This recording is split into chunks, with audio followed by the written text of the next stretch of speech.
Ukraine is a country located in Eastern Europe. It is the second largest country in Europe and is bordered by Russia to the east and Belarus to the north. Ukraine gained independence from the Soviet Union in 1991 and has since been a democratic country with a president and a parliament. The country has a rich cultural heritage, including its architecture, music, literature and art. The country is known for its beautiful architecture, including the famous Kiev-Petrosk Lavra Monastery and the majestic St. Sophia Cathedral. Ukraine is also famous for its picturesque villages and rolling countryside, dotted with colorful wildflowers in the summertime.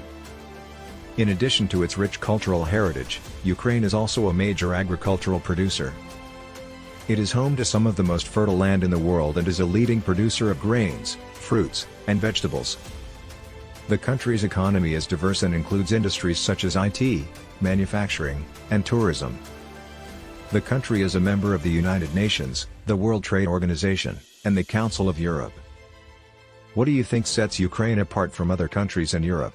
Share your thoughts in the comments below and share this video with your friends.